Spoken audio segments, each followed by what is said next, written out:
think we're good. I don't know if that's official. I don't know if that's to be spread. They do with the. Oh, there you go. You need that. You need the thing. Hi, everybody. Welcome to the October 6th COSAC meeting. We're grateful for your attendance today. Any updates or changes to the agenda, Angie? No. Everybody have a chance to review the minutes that were distributed? Any issues or concerns anybody saw? I didn't see anything. Okay, so without objection, then we'll adopt the agenda and the minutes from, the agenda for today and the minutes from September 22nd. And then we'll jump right into item number 3, the pre-applications. So with the Utah Agricultural Land Trust. Angie, was there anything you wanted to prep us with on this, or should we just have the proponent come on up? Yeah, we'll just have Debbie come up to do the presentation. Great. Thanks for being here again. I don't know, do I need this? Thank you so much for having me. Again, my name is Debbie Van Noy, and I'm with Utah Agricultural Land Trust. I am founder and board member of the Land Trust. Can we go to... Yeah. I've got new tech here. So Okay, that's just fine. And I noticed that you probably have the materials that will be up on the screen. We've got Vivian Christensen and her son Zane and daughter Jennifer here. They are owners of the Christensen Farm in Cove, just north of Richmond. We can go forward, yeah. And 334 acres of farmland, wheat, barley, corn, and alfalfa. Fourth generation family farm, so it is a generational property here in northern Utah. 225 head of beef cattle. I don't need to read it all. I think there are a couple of points I want to make, though. This is 11 parcels making up the 334 acres. And if you look to the east of the highway, the green and the purple are their parcels. Just above that is a black, looks like a pivot area, and then the beige above that. That is Hendricks family, and they are planning as well to protect their property. So that is going to be quite a large area of land that will be protected with conservation easements. Should all go well, and the NRCS comes in with funding, Lee Ray McAllister comes in, and then of course we're able to persuade Cache Open Space Advisory Committee that this is a valuable property to consider for protection.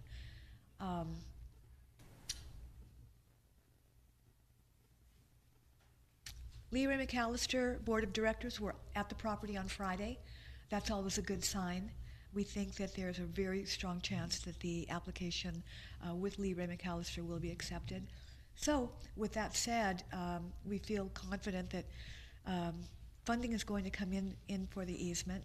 The family has expressed concern as to whether or not trails would be expected,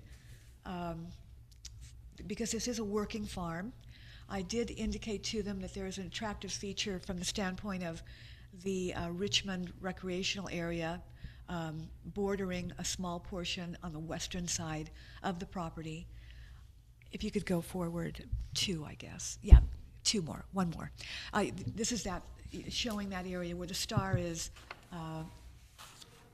The baseball field is just west of that.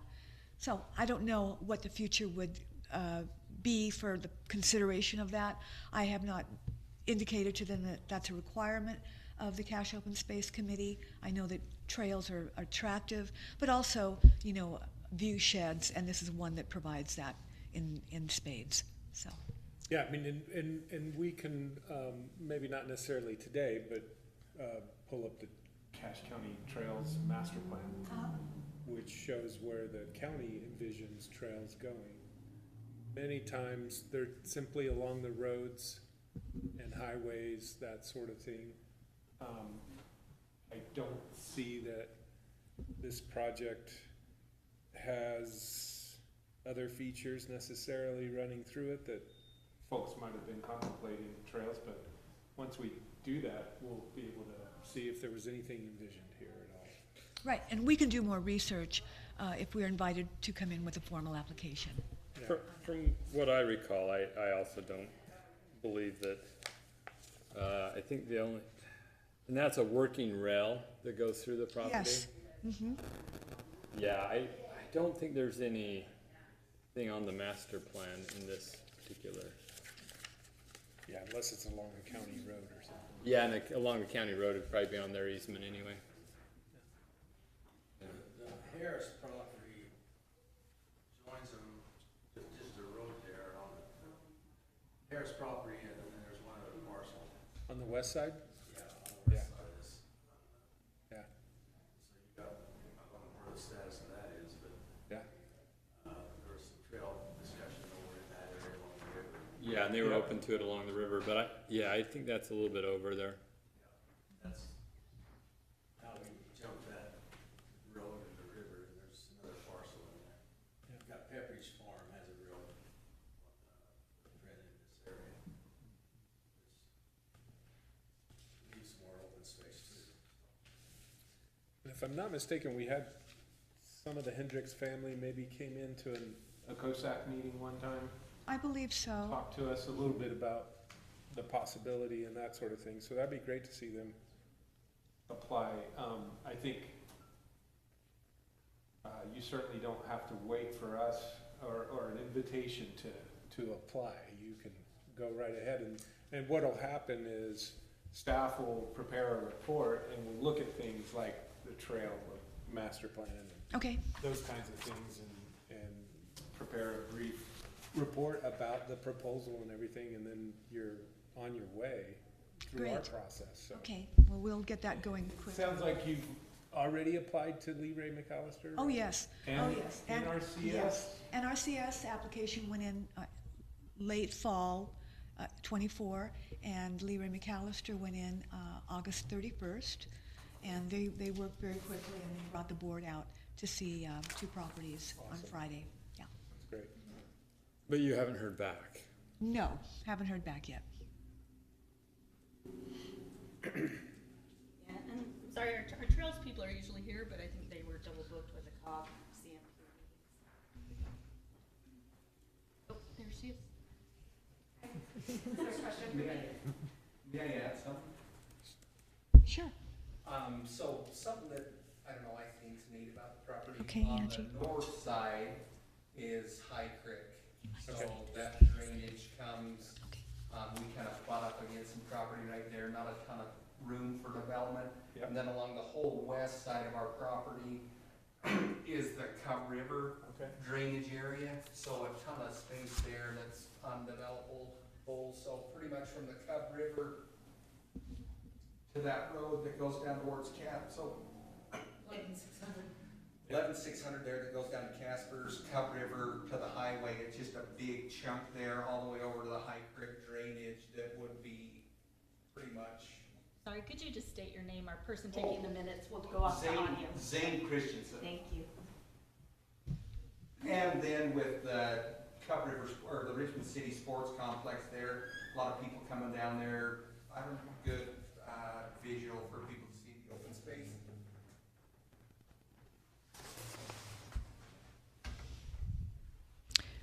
And just Great. finally, our request will come in at $525,000 from cash open space.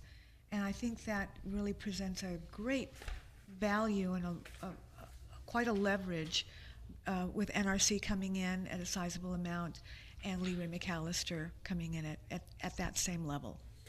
How much is the landowner? Donating back, Uh-huh. you know, these numbers are not hard yet. We have not had an official appraisal, so these are all kind of estimates at this point, about 1.4 million. And the cash portion would be, what do you think roughly the percentage would be for the total project? If COSAC is 525, did you say? Look, the conservation easement value, we're estimating at 5 million. Okay, That's 10%. okay, Yeah. thank you. I don't recall what we approved on the Harris, but I think that that's a good benchmark for this particular one too. So that would be, did you have that, Angie, by any chance? What was it? I don't, but I think your memory is correct, it was about 10%. I think you did actually apply a percentage to it, not an actual number. Yeah, I apologize. Great. And good visibility, you were talking about good visibility from the highway Yes. back into this. Yeah, some of it's on the Who, highway. who is currently farming it? We are, You are? yep. Okay. So a lot of times we get, someone else is farming it. It's an LLC property, I have 5 boys, 5 sons. Okay. That are 3 sons and 2 son-in-laws. And then their children. Great. And I have 2 daughters that are involved. This is a family that's dedicated to agriculture. They've been in agriculture for years, and they work the land, and they hope to continue along with their posterity. So Yeah. Do you farm anyone else's land as well? We rent Hendricks there, and then who else? Sharon Nelson's Sharon right to the Nelson. south, Right to the south across 11600. Kevin Forest Greens, there's multiple thousand Okay. acres we're running. Alan Lauer as well. Okay. And then we own. It just helps to understand that, you know, you're the ones doing, Everything. because a lot of times it ends up,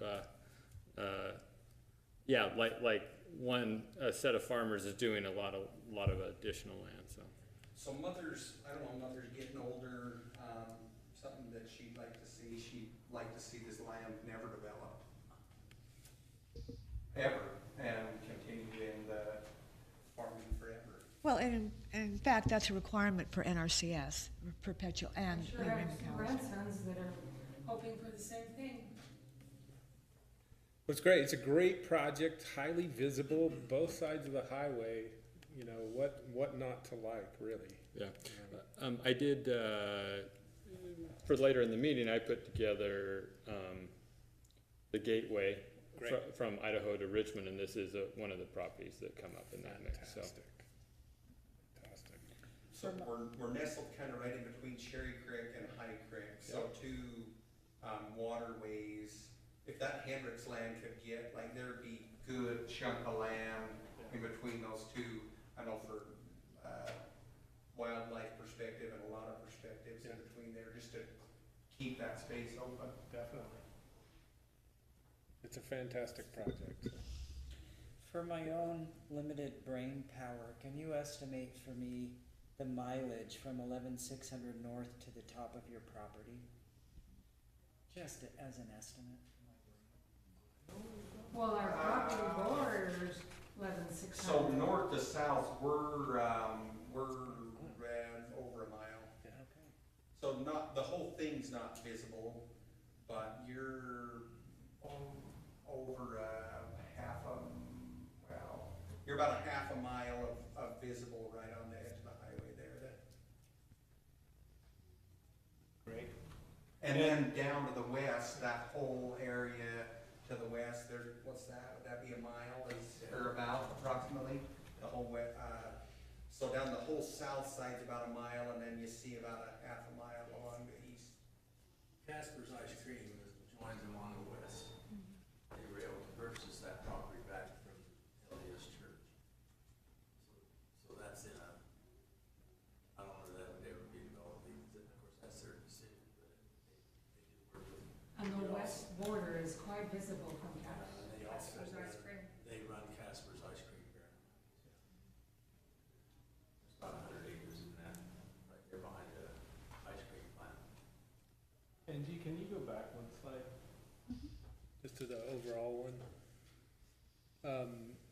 Landis, sorry to put you on the spot, but, before you got here, the question was, The colored one. Yeah, the color one. there's that one. Any idea trails up in this part of Richmond? That's 11 or 116 north. What is it? 11,600 No north. public trails as of right there. Most of the public trails are a couple of miles east up on a foothill. I'm asking them about future trails. Yeah, I would need to confirm, but Richmond does a pretty aggressive trails master plan where they do want trails pretty much throughout their entire annexation area, future annexation area. So, Probably along roads though, most of them. mostly along roads. Yeah, if I recall, there may be one along the lower Richmond Road, but it would be on the road, not through, Yes, not through yes. your property. Here's a thought I do have, so there's that big pink area and then there's a yellow, parcel in between it. Straight west of that yellow parcel is something they call Casper's Pond. And individuals go there all the time. There's a green hayfield just to the west, continuing west of that yellow parcel. People are always walking along the whole bottom of that green parcel. I mean, if it was part of the deal, I don't know, potentially there could be a trail all along the bottom, up along that north side, all along the edge of High Creek, would be just an absolutely beautiful, stunning trail. And I just wanted to clarify, trails are not a requirement for an application. It would potentially score higher if there were access, and it sounds like there's at least some interest in providing access to the public for a trail. If there were a trail at any point in the future, you'd have to kind of clarify that in the application so that we were clear It on. wouldn't be our first point, but if it was, like I say, there are a lot of people that come on the west side. We run that green field there on the west of the property. Yeah. And there is a there's a trail along the whole west portion I'm gonna mention of that people go around Casper's Pond with. Yeah, we're familiar with the Harris's property out to the west of you guys, and the county and Richmond City has a trail recommended along the Cub River through there, and that's part of their project is, again, because it was on the plan and it's on the edge of their property, so they were okay with trail access through there. So we'll see what the master plan shows and cross that bridge when we And, get to it. Ice cream would be a key to a trail deal. right, Reagan, because of the little shop there. You have public coming into that property, that could be kind of interesting idea, sure. yeah. And it would join in with the Christensen property. Where's the baseball complex again? Can you point to it on? Go down, please. In the bottom, just down here in this far corner, you can see You can go down. tiny circles and weird landmarks that they're right. Oh, There it is, there. yeah. Okay. I've got the trails master plan here, and it looks like it goes along the lower Richmond Road. Along the road is one of them. I think their property's in here, So, right? yeah, to the east of this is their property. Yeah. Right, right there, this piece. Uh-huh. It's half wetlands, it looks like. So it looks like, That's on the east side of the highway there. right, and it looks like They it's, got a Cub River and then the little linkage to Casper's, it looks like. yeah. You also got Cherry Creek in there too, not just Yeah. High Creek. So a couple of things to highlight would be, like if you can see the property from the trail, even if the trail's not on your land, that's interesting, right? The people are not like just going through a dense area. So I would highlight that the wetlands, wetlands is on our, let's see, how's it worded here? valley gateways, scenic vistas, wildlife habitat, waterways, trails, and unique. So highlighting the waterways that go through there, and then the visibility from the gateway. Can you show me, do you have it pulled up, your map, or no? I do. I'll find out, I'll get that for you, Jane, yeah. Yeah, it's just, it's on, I looked up Richmond master plan. Okay. And if I'm right, it's to what you said, it borders on the side there where you're talking about. And, if those people get to enjoy your property from, even if it's not on your property, that's on both, I think you're flanked maybe on both sides.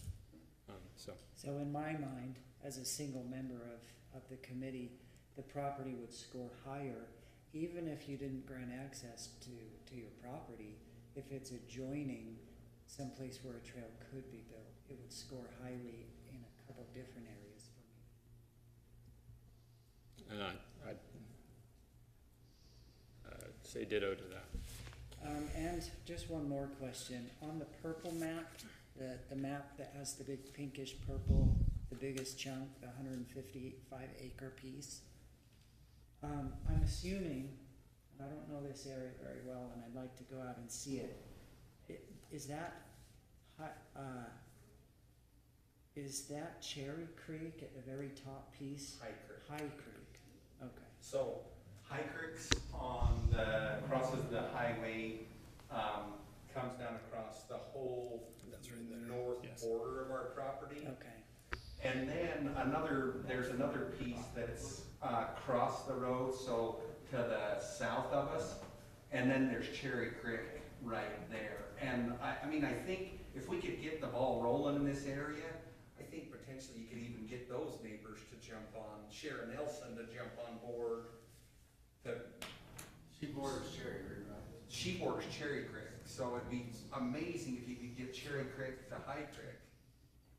Who owns, is that is that owned by the state, the waterway right there above you? Todd Davis owns that, and he's got a subdivision, he's starting to just directly north of us.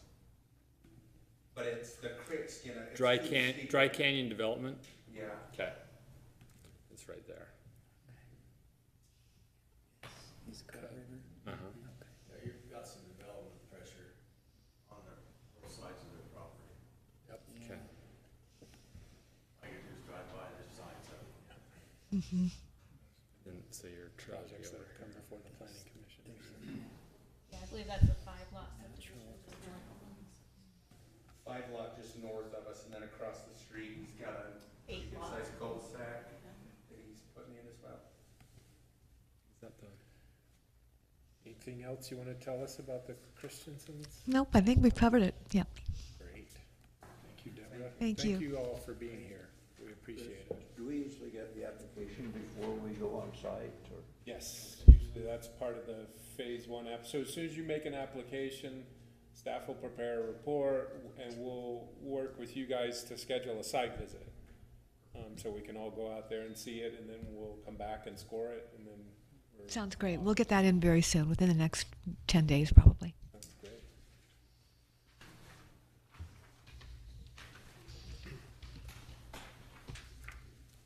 Okay, I'd like to move on to Champion Farms in Clarkston. You can just go forward, please. 242 acres of wheat and safflower. Predominant crop is safflower, used for high-end seed production for bird seed. Not for the oils, but for bird seed, which is sold worldwide. Turns out that Cache Valley has an ideal climate for the production of this crop, and Christian Ravston has been growing it for several years. Fourth generation family farm. This property is owned by Christian and Jamie Ravston. They're here if you have any questions for them directly. Again, also applications in with NRCS went in last fall, and Leroy McAllister on August 31st. And they were also the subject of a site visit by the Leroy McAllister board on Friday, another good sign. So we're hopeful as well for Champion Farms. This is a dry farming operation. These are non-contiguous parcels. You can see the acreage on each one of them. The Ravstons will consider bringing in 80 additional acres in the coming years. And we are seeking $200,000 to round out the funding for this property. So again, we have hopes for NRCS funding coming in, Leroy McAllister at 200, and then Cash Open Space at 200, if that would be acceptable. Great. Beautiful area. Clarkston, if you go forward, please. It's a site for lots of cycling, and I don't know that many Utahns can appreciate the beauty of this area. You can go forward further. This is Christian in the safflower fields in July when they're ready to harvest. Just a tremendous, tremendous area. Clarkston's a wonderful community. It's very pristine and peaceful and tranquil in this area. I did not know the beauty that abounds in the Clarkston area, and we will visit every summer during the safflower harvest. It's a really beautiful area, and we're hopeful that we can protect the land. And this is going to be a perfect example. If you go back to the parcels, it just takes one or two to get something rolling in a community for land protection. As we're able to protect Champion Farms, we really feel confident that other landowners who feel as the Ravstons do about their agricultural heritage will come on board. So then you're going to see, more activity and more scale within these areas. So. Questions from committee members? What access we got? This is right off Highway 142. How far is it from the landfill highway? Border of the landfill highway? Christian, can you speak? The Christian Ravston here, the smaller parcel that you're seeing up there is probably about a half mile from the landfill. To the west? Yes. The other parcels are further east and north.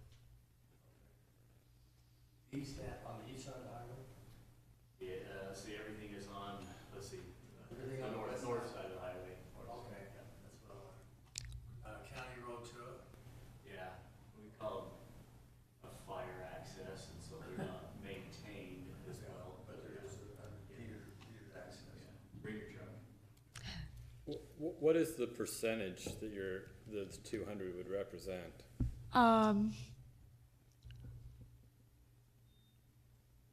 Probably about 14%, I think.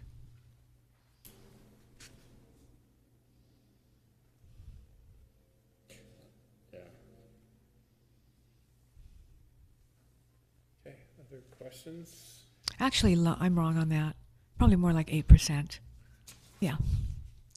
Yeah, and you can clarify all that. Yeah. Yeah, as sure. part of your application. I'm looking at the valuations on the two of them and where they're located and stuff, and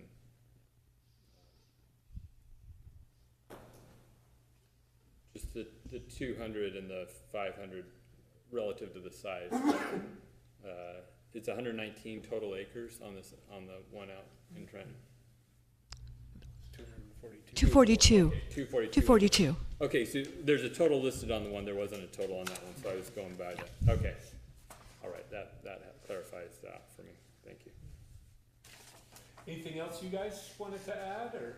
Well, it's just along with your program, I'm seeing that you're wanting bigger chunks of land, connected parcels and things like that. And my business partner was talking to me the other day, and he's got 1,000 acres right in that area, and is very interested in moving forward with something like this as these things keep going on. Sure. So there's opportunities to be able to connect these parcels Right. into a large parcel. Yeah, I think we're always looking for opportunities to leverage, projects and connect to existing easement space, or in this case, maybe pioneering some easements in a new area, and so. And he borders me on all of these properties. questions or comments from folks? May I ask, Christian, that 1,000 acres, is that within that area? It basically connects the parcel that looks like an L with the 85-acre parcel. It's basically everything. 10. Okay, so it connects the upper left and the lower right. That's correct. That's Pretty impressive. That's interesting. Yeah, of course. Yeah. Thanks for mentioning that, Christian. Yeah. And I mean, just as a heads up, I do think this one's gonna be just a little bit tougher in that it's, the isolation, the non-contiguous, just to kind of have a sense. It'll be interesting what Lee Ray or McAllister does and how they look at it. Right, Might be some right. insight for us. Absolutely. Yeah. Look forward to your application, so. We will bring an application in for both of them. I think that there's value to both. There is. Yeah, especially with the Godfrey property. Am I correct? Yeah, coming in with 1,000 acres in that area. Yeah. I urge you to visit the area in July. Kendra, you know Ridden my bike out there in July. how beautiful it is, and I'd never smelled safflower ready to harvest, but it's a unique fragrance and quite a beautiful area. I really believe that this whole area that we're talking about, Clarkston, and then going up into the Cove area, the public that doesn't even participate in agriculture will be so enriched by seeing these places, and I see it being a real attractive pull for visitors to Cache County to have these areas protected. Yeah. Your other project, where does that stand? You had 3 projects that you had talked about last time. I'm going to be bringing pre-applications in for those 3 Hyde Park projects Okay. next month. Okay, Yeah, great. and they're really heavily oriented towards trail opportunities. Smaller lots, but they sit right on the Hyde Park Trail plan. Yeah. That's great to hear. Yeah, anything else for us, Deborah? That's it. I really appreciate your time and your interest. Well, we do too. Yeah. We appreciate the families and your interest in the program and your interest in preserving your land. So thank you for making the effort. And hopefully it won't be too painful, from us anyway. Let me just add one more thing. Sure. I didn't say, we have a massive irrigation well 2, that are right contingent on the property. Yeah. So, That's important stuff. East or west side? So there's one right on the edge of the highway, like in that corridor on the highway, right off the edge of the highway where it starts, and then to the west of that a little bit, kind of in the middle of Okay. that big property on the east side of that's where the other irrigation well is. But a lot of water, a lot of irrigation shares from the Richmond Irrigation Company.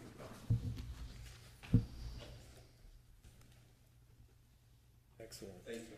Thank you so much. Thank you, Deborah.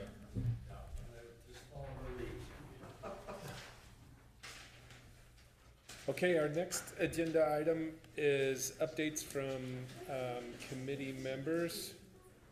And I'm gonna, just for folks' information, I asked staff to help me with some acreages, or to query the GIS and tell us how much easements. Oh, yeah, Are the existing. existing, yeah. And this is the data that we got. Send a couple more over there, Brent, please. These are existing, These were Easement. existing, queried from the GIS, and I think it's pretty good. I suspect or guess that maybe there's some newer ones that aren't on the list necessarily. Gabe? I don't see Coldwater on here. Wasn't Coldwater going under easement? It is not currently under easement, it's an active project. Active project. Yeah. How big, they own 20-something thousand acres. How much of that were they looking at easement on? Pretty significant amount. So it could double this amount. It potentially could. Did you catch that? Where's that located? It's located in the mountains above Hiram. FR forty, Paradise, Hiram Paradise above there. FR 40, kind of, Blacksmith Fork above. It's, I put together the largest landowners, as a master sheet, which wasn't for this discussion, but, and the largest landowner in the county, once you, after federal, is Coldwater at 21,546. And that doesn't include their D parcel. D is the same, right? Is that right, Gabe? There's about another 10,000 under D Inc. They were the family that owned D's. So Gabe, I would appreciate when you have a chance, just look at this and see if any of the newer easements in the last 2-3 years or whatever happen to be on this list. Yeah, so I would say the last 3 easements that we've closed are not on this list. Yeah, that's what I was thinking too. And which are those? So that would be the West Canyon Ranch easement, that would be the Evans Ranch easement, and that would be the Schiss easement. How big are those? 25 acres, a little over 1,000, 1,050, and almost 3,000. Great. And so, yeah, this shows approximately just shy of 16,000 acres, it sounds like, with the ones that Gabe's familiar with, that probably rounded up to 20, so we're maybe in the Not neighborhood including of 20 Coldwater. existing. Yeah, which is great. So just a picture, right, just to paint a picture for everyone, this is where we're at. None of these projects are funded by Cache County at this point, so it'll be interesting to understand how these existing easements play into, applications for funding and stuff like that, so. Just another piece of the story. Conservation easements? Yes. It's the current easements on this property, this list. In the county, Okay. through 2022, I would say. Oh, this list is? Yes. Oh, okay. Most of them are private, with no NRCS on them. A lot of them had NRCS funding. All right, that's right. Okay. So just FYI again, I think it's part of the puzzle and part of our work, understanding sort of where we're starting. Okay, who would like to chat about any updates? Eric, sounds like Eric you've would. been busy doing some things. What can you share with us? Yeah, I've got a master list. First of all, I've got the largest landowners, which is very interesting to see. That was helpful, particularly as I looked at some of these gateways, because some of the times the gateway holder held a whole lot more land, and it's much more interesting when you look at their total acreage. But Some of those on your list already have easements on them too, I think. Coldwater's in process. Monument Holdings is the number 2. I don't know who that is. Green Canyon. 4 Mile Ranch is another big one. D's Inc. is Coldwater. Yeah, Green Canyon does. KW Spring Creek Ranch is a large one, and Jensen Landholder. So those are just some of the biggest landowners. And when you look at that, the largest landowners are pretty significant in what they hold. So I went and I did the gateways and came up with some counts. So the Sardine Canyon has 11 owners that I think all should be notified. The South Valley entrance, that's coming in from Sardine Canyon. I did a combination of what you see from the valley along the freeway that would block if they put a neighborhood or a big commercial building there. There's 34 owners in that set. Again, staying with larger landowners, not small parcels. Valley View is very, very, very fragmented. The most fragmented entry of and I went along the highway and then expanded it as you come around the turn to into the valley, kind of a fan type look. And I've got 36 landowners over 20 acres. So, much, and I think that one would be hard to get something really attractive, unfortunately, that, oh, by the way, I only went to Benson Marina there. Is where I went to. Yeah. Not Benson Marina, sorry, Cutler Marsh. Right. To where the water starts. Yeah. So everything that way is what I was looking at in a fan.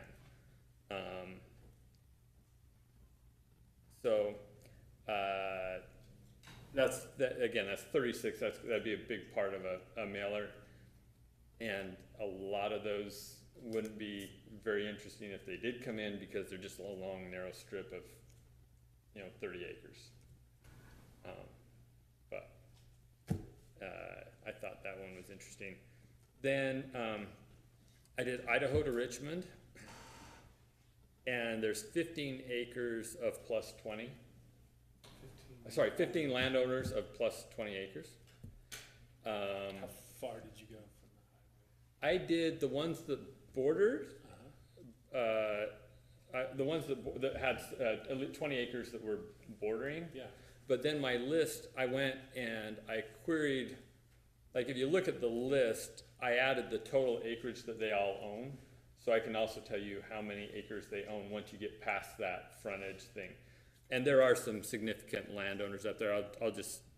I know some of you know names better than some of us, but CWA Land Holdings, they had 387 against the highway and 972 total.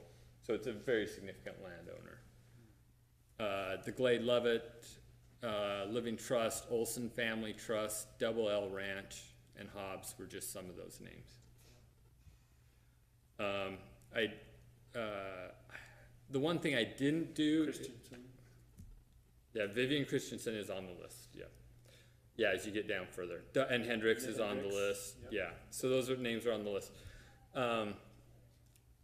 As you're closer to Idaho, you really do not see the west side of the highway because of the railroad tracks there. But I did include it. No. But I think that one would be a little bit tough to say that's valley. That's the gateway on the west side. On the west side, it's not, and that may be, we may want to clean that up before sending it out if you have no view really of it. Railroad's kind of like putting up a fence. How's that? Yeah, it is. I did do Richmond to Smithfield because I thought that, to me, that's still part of the gateway. It's still part of the fill. Yeah. It doesn't need to be on there. Number one, as far as frontage right there is Dave Erickson. We happen to know Dave. Oh, yeah. Beautiful on both sides of the road. And on both sides, yeah. So 249 acres when I combine not just what's there, but what's on below beyond that. Utah State has some land, Corbett Trust, J&M Land Holdings, Gary Hansen. Now, one thing that I did in addition, because I was out that way, is one of the best views in the valley is as you're driving that and you're looking out over the valley. Because you're elevated. And I put together the biggest landholders there. Where's this As you're going from, Richmond to Smithfield.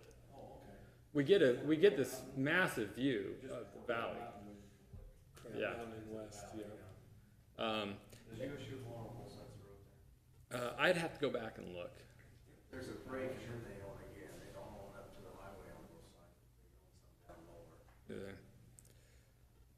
lower. By the way, they have 2,200 acres in the valley. I don't know how that divides up. It's pretty easy to key it in and find that. 2,700 acres in the valley. Just a couple of names: Atkin, J.W. Rich. The Rich family comes up a couple of times. Hedron, the Ericksons, Ballard, Double L Ranch. So, and a couple of these are 644 acres, 1164 when you put the total thing together, 436. So those are some sizable pieces that are potential. So I don't know, to me that kind of goes under, it could be Gateway or it could be, Scenic Vistas as far as like, How many names did that add, Smithfield to Richmond? Smithfield to Richmond. First of all, if you just go along the highway, you pick up about 18 names. And then if you go into the valley, there's some duplicate there, but you'd probably pick up like 5 more names that would add. So, I mean, we're like, total that we're asking for in terms of mailers is like 200 max mailers, and probably less than that. One thing on that, we talked about it's a little trickier to define the gateway coming from the north, because the Idaho border, the Utah border is not, you don't know when you've crossed, it's not as special. Yeah. And so you have to go further south almost to see the aha moment of the valley, and that's why we went further there. It'd be interesting to get a traffic count on that highway coming into Logan, because they're bringing box elders through Franklin County Yeah. in there heavy as a veteran community. And we got a chunk of county property between Richmond and Smithfield that's still county. But eventually, it will become Smithfield's or Richmond's. Yeah, there's more development pressure there potential Yeah. compared to the state line area. I can say the corridor between Richmond and Smithfield, we've had a number of projects come into the planning commission, wanting to do the gravel pit and tear down half the Crow Mountain and everything like that. So it's been, there is a fair amount of pressure in that area. On some of the scenic. We're hoping space loss, yeah. So if I'm reading the committee right, coming down is actually quite interesting. To Smithfield. To Smithfield. Yes. If it only adds 20 names, yeah. Yeah, I mean, it could be 40 if it, but it also sounds like maybe I go and I look at what you can actually see from the highway. You actually see the east side from the highway as you enter into the county for a while. Yep. There more than you see the other, and then it flips and you have a great view of the valley. That view of the mountain If you is look at nice. the map, Lauer Foods is really getting a presence south of Richmond. Yes, they are. And that's another project that's They're coming. now the largest irrigation in the Richmond Irrigation Company. As properties come for sale, he's buying them. Who's buying them? Lauer Foods. And he's bought some up in Cove too. Christensen's also run some of his book. I think a lot of grandkids are trying to keep it. Do you think Christensen's are long-term farming outfits? You talk about selling a building lot, they get hot. How many grandkids are being tied into it through? You only divide it so much, and Oh, yeah, it will solve their estate problem that they're running.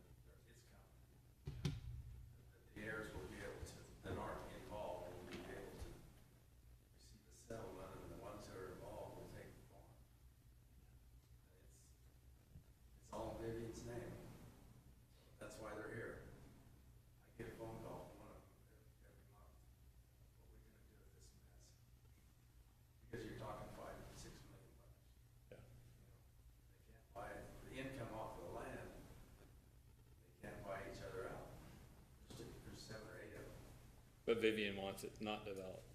Right, that's why she moved out of Richmond. She was at one of their hearings in Richmond, very vocal. And she says, I won't sell. She says, if I sell it, I'll move. So this is where we have a willing landowner. Oh, yeah. And, yeah. Okay, what other So updates? I think with that, what it would be is, as far as the county council, we've got 200 name. What I was hoping is that the parcel I could feed back in. I was on the phone with Carrie, GIS. I just wanted to feed it back in and highlight all of the parcels, so it give a sense for what these parcels are. And there isn't a way to feed like the 200 parcel numbers back in. You have to do it one by one. So we could generally outline the areas that these are going. I think that would be really helpful. I mean, the council and probably certainly myself and other committee members would probably love to see just a little map. Let me do that on a like if I did on a countywide map and just highlight it, but there would be some specifications. These are 20 acre plus. Yeah. Or that they are, and I do think we ought to always, and I didn't really do it as much on the north end because there's not as much blockage, but at some point there will be blockage. We might set aside 300 acres down below that you can, but then, then there's 5 car dealerships that come up along the frontage, so. Great. Let's see, anything else from Eric or anybody? On updates? Claire? On that, we drafted, revised a draft of a letter that could go out. I gave you all a copy of that. This is kind of a combination of, actually, a year ago, I asked AI to draw the first draft, and it did, and then we humanized it. Yeah. Incorporated some things that were on the letter sent out by the private group. There were some things that they said that were okay. There were some things that we didn't want to repeat. They put a dollar value on what might be available, like what, 2,000 to 13,000 an acre. We thought that was not wise to put that in because we don't know. Yeah. And it didn't mention matching funds or anything, so we left that open. But and I like this idea, but Eric suggested that we give a couple examples of projects that have been funded so they could see that this is really happening. Yeah. And they could have an idea of just examples. This is not written as a promise or anything, but just to inform them of what's going on out there. So, like I say, it's a draft. I'm sure many people will mark it up and before it gets sent out, but take it as a starting place. Great. One change I made from the letter that went out by the private group was this, I think, is much less of a sales pitch of the concept of open space. And it starts out by appealing to the landowner's personal interest in what happens to their property. And well, here's a possible solution. Here's one solution. So that's the first opening sentence there, and tries to keep that little more neutral tone all the way through, of being informative and not trying to oversell the idea, but to be a resource for them. So that was the intention there. The first sentence does make it a little, to be, if we could maybe say you're in a Gateway and Vista area or something, we are writing to inform you that your property along South Highway 89, that might be a little bit hard for me to parse out from my data set. So maybe if we make that just a little more broad than that'd be one. Yeah. I thought it might be different for each of the areas there, but we could make one, your property along a Valley Gateway or something like that. Yeah. But the data is such that I could say, like, we could say the Sardine Canyon Gateway to Cache Valley or something like that. I do have it broken down like that, but like whether it's on the highway or you can see it. From I mean, because some of them are, more by Nibley, but off the highway, Yeah. okay. but they're visual. But they're sort of identified to the south entrance to the valley. Yep, the I west got entrance, all or the that. north entrance. Yep. Yeah. No, anything like that, and I don't know, any committee members welcome to mark it up, and it will go to the council, and they'll do their own thing, so. For the example, I do have Furman's. We approved 10,869 per acre, and then I've got the other numbers and it's a total of 30,000, over $30,000 per acre, just plus the tax benefits. And I wasn't sure what numbers we should put in there, should it be total or per acre, but I think some parameters. Well, per The acre, size they of the could, project. per acre, they have the ability to extrapolate. That's Like I would say, is it necessary to include numbers? Like, I'd rather say, you know, if it's the Elkhorn Ranch, you know, located in Nibley or whatever, between Logan, Millville and Nibley, and this many acres, and leverage funding from NRCS and Leland McAllister, et cetera, rather than giving $1 per acre or something. Yeah. I would be very hesitant to provide $1 per acre because of expectations. And ultimately, each appraisal is so unique and each property is so unique that even I can point to two properties that are very close and come up with very different numbers. I agree. Here's what I'm trying to do. The citizen group sent something out and it didn't show the multiple at all, so. Show dollars per acre, that's what we started with, so. Yeah, That's where we ended up. I even thought that, Councilman, that Nolan missed a part that said a multitude, or 2 to 3 times that if you're have NRCS money or not, and they did not put that in the letter. Therefore, people have this low number on their mind and they're not, and it's probably just a batch of the people, but Councilman Gunnell and a couple of those in that area may need kind of a update on what the potential actually is. And when I put that, if we added Harris's to it, which is a much lower number, there might be more of a range there that people don't get expectation, but these are objective numbers, not subjective. It's not, but that's kind of an idea. Just an example, yeah. We could mention too that there are already, from Chris's list, 20 properties in Cache County with easements. And here are a couple examples, whatever information you're comfortable with. Part of our thought, like Eric said, is we kind of wanted to get the figures that were in the last letter out of their mind. Okay, so there was a previous letter that was sent out. It was a citizen group. Yeah. And quite honestly, it had been mailed to me saying this is going out, and I didn't really overly look at it. And if I had, I would have been like, because it says there can be matching money from NRCS, but that doesn't give them.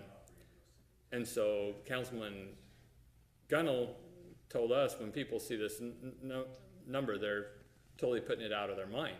Right. It said you could potentially get like $2,200 to $13,000 an acre. I don't know where they came up with the number. It doesn't include matching funds or anything, and we wanted to get away from that and to, somehow.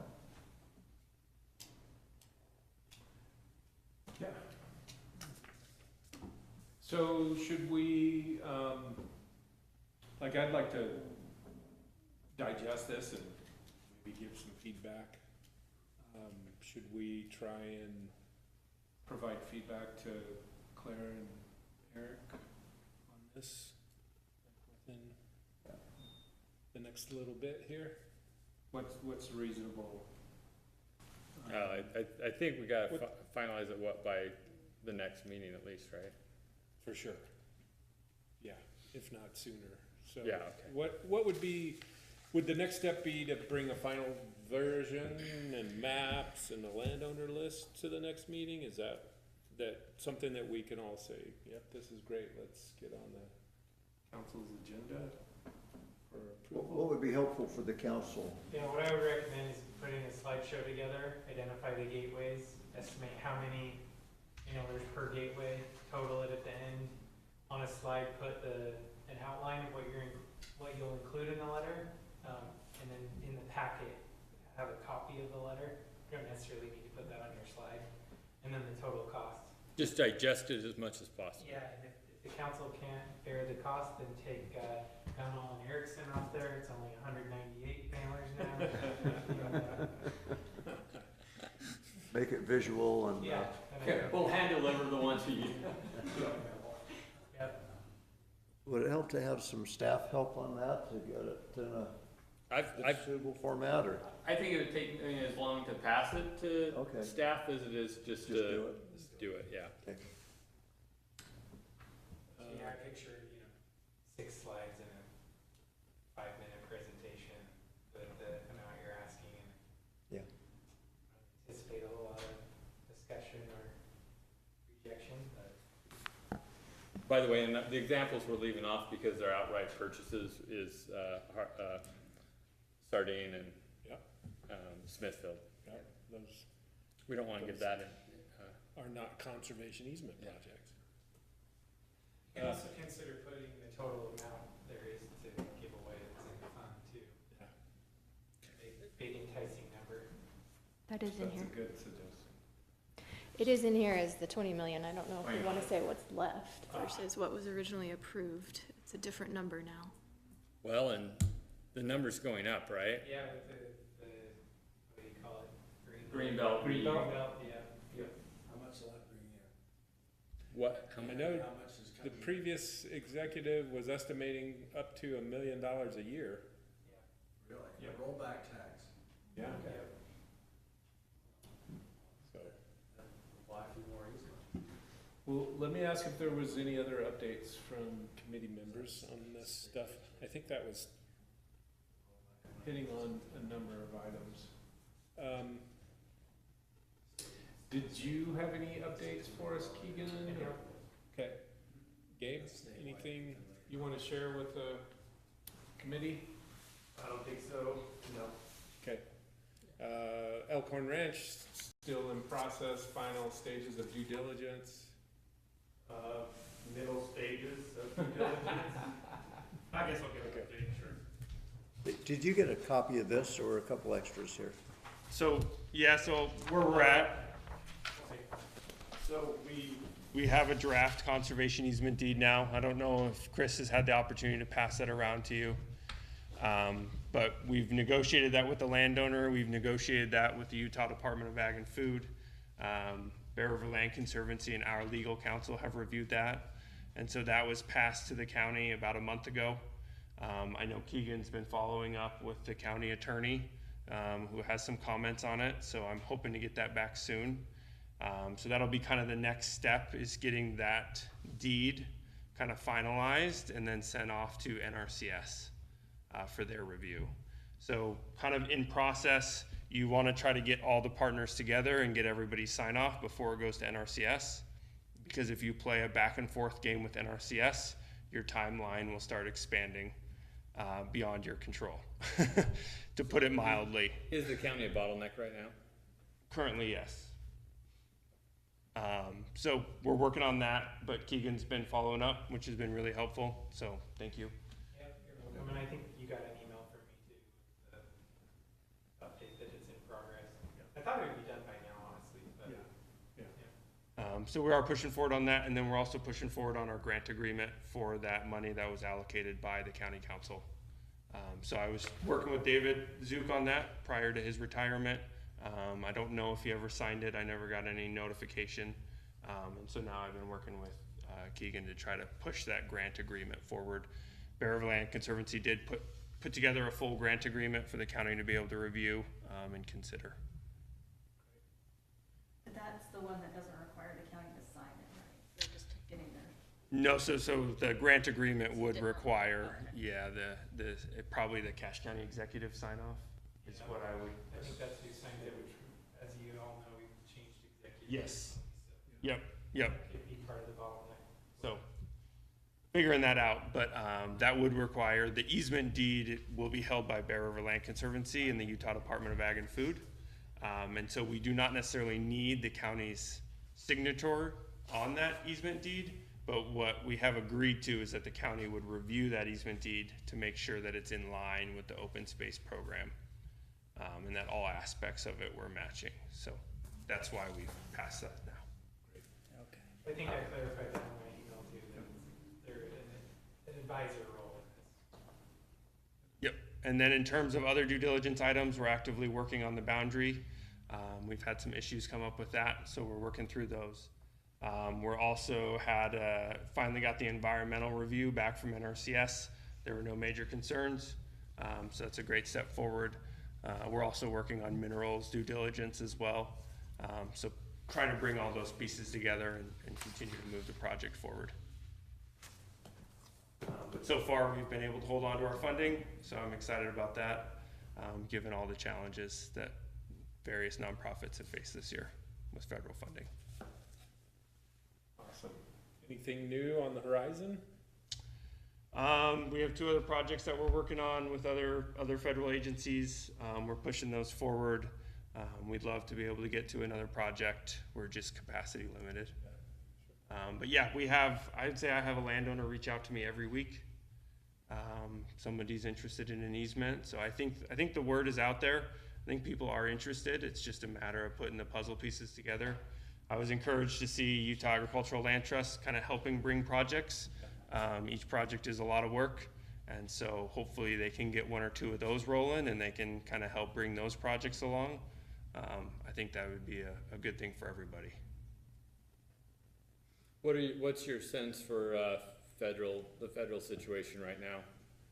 Oh, I would say ask me in 5 minutes and I'll give you a different opinion. It changes constantly. You know, I get snippets from different people at different points in time, different levels of leadership. I would say it's always changing. But as far as I'm concerned, I think there will still be federal funding, at least from NRCS moving forward. How much, when, how, why, I don't know. It's been very turbulent this year, to say the least. So, but yeah, I think there is, I do think that NRCS will continue to provide funding. How much? I don't know.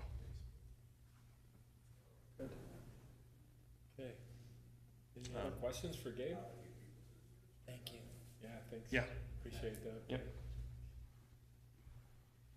Okay, anything else from committee members for now? It looks like, I'm sorry, it looks like our next meeting's November 3rd. November. Yeah, that's what I said. Does that work for folks? Is that a good deadline for us to have maybe a draft presentation? I'm happy to help with the presentation stuff, if that's helpful at all. Yeah, just so you know, council dates in November are a little different than typical. It'll be the 1st and the 4th, so November 4th and then the 18th. Would we be ready to present the 4th? Would we be ready to present the 4th? They actually would like the material about a week before. Okay, so should we try to get a spot right now can you request one? Is that for the 4th week of November? Yeah, and I think, So is that after Thanksgiving?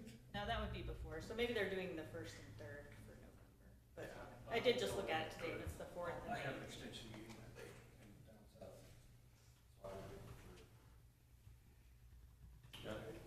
It's just for the council meeting. Well, I won't make this week. Oh, The 3rd? Oh, I got it. Thank you. The 3rd week or the 3rd? That's what I was like, 3rd week or 3rd? Our next COSAC meeting is on the 3rd. Right. What's the council meeting then after that? The 4th or the 18th? We could get a tentative on the 4th, if we wanted to move it ahead. Yeah, and I'd be okay with that. We just wouldn't have a meeting before that, but. Oh, for what? For the 4th instead of the 18th. Well, we'd meet on the 3rd, right? I would need to have that, Have to materials in a week. Thanks for your Yeah. So we just work on it offline to get it prepped. Yeah. Is that what you're saying, Chris? I think so. Not just a matter of. Maybe, let's say it this way, if we wanna be on the council's meeting on the 4th, we'll need to have the presentation submitted to them, a week before, which is the 28th. Okay, here's another advantage of that 3 is, weeks. I don't think you want a mailer going out in December. People's minds are, it's much more likely to go in the trash in the month of December because, Yeah, so the sooner we yeah. pull it together, the better. So if we were to approve it at the end of November, I think you'd hold the letter until January, which may push things really late. Any interest in, interim meeting, between our normal once a A month? workshop-ish, Should we try to come together on the 20th or something I can do that. to push things along and have a draft that we can work through and polish it up afterwards or something? More of a, how far can we get? But this is the only agenda item, is what you're thinking, like, Yeah. Unless, UALT has applications already in or something like that, but. That'd be fun. I mean, it works for me. If it gets us moving along quicker, I'm happy to do that, so. get past this. Just get some mailers out, and, we'll have worked through something with the council that they're supportive of. October 20th at 3:30. Yeah. 4th is election day too, so I don't think you wanna mail it out before then anyway, cause it might get Oh, lost in all the election stuff, so. That's right. I think between election day and Thanksgiving would be a good time to send. Yeah. And the earlier there, the better, because then it's Black Friday mailers, and we won't want to get in that one. I don't think the council will do any Black Friday open spaces specials. 2 for 1. 2 acres. 2 for 1. 2 acres for the price of 1. Good stuff. Were you gonna ask Landon something? I was just gonna make sure, Landis, do you have any updates or any Landis. news, Landis? We still try to schedule meetings with landowners, the BST, to finalize easements. So far, still promising. And then North Logan hopefully should be coming to y'all for their section. They're talking to landowners now, figuring out who is gonna want compensation for the land, who's with goals of development will just take the benefits that you offer. And Logan's doing that independently. Okay. Yeah, so things are still moving along slowly, but so far, I don't have any major concerns. Still moving. Great. That's great. One observation when, UALT was presenting on those different projects, even though the project out near Clarkston is, maybe not ideal because it's not consolidated, it's not really highly visible or whatever. Our investment in it was around $800 an acre, which is pretty amazing as far as an investment. I think the other thing is goes. if I'm looking at 20 million, that gets constrained, and at some point we can't do like gateway stuff. But with another $1 million coming in a year, that kind of changes the way. Like, I kind of needed that little reminder that hey, there is more flow, and I was worried like, okay, if we spend it all out there, then nothing will, Yeah. the stuff that's got the pressure would be hurt, but Yeah. if you kind of do both because there's a lot of flow, then 800 an acre is an interesting deal, Yeah. right? Did the county council decide that was their intent on the rollback tax money, was to add it to the existing bond funding and have that funding be available through this process? Is that? It was implied. Yeah, I don't know how official it is, but, yeah. Yeah, I don't think it's official, but I think that's the intent. Okay. Great. Good. I think we'll find out more and hopefully find ways to make it, I think we'll have to intentional. review the state legislature, but I thought it had some specifications around what you can use it for outside of open spaces. I don't think there's Yeah, it's pretty a limited. ton of options either, so I think it might be a decision by default, but. Great. And then I think it's whether it uses this committee or, Right. but it was implied at one point that we've got it set up, so. Yeah, we already have a mechanism by which we review and evaluate those types of decisions. Yeah. It seems like it'd be consistent that we continue. It would be interesting to understand the timeline that they give on that and the timeline that they give on, my understanding was six or 7 years from the time we passed this. And so we may, you may want to spend from one pot versus the other based on. Yeah, they don't want you holding it, and then they start charging you taxes or interest on it. Great. Anything else, committee members or others? Okay, so sounds like, Angie, we'll try and set up a interim meeting in 2 weeks and. Just so you know, I will be out of the office that previous week, Okay. but hopefully we can just email any packet items or stuff. I'll get an agenda in the room reserved and all that before then. Thank you. Okay. All right, if that's it, we'll stand adjourned.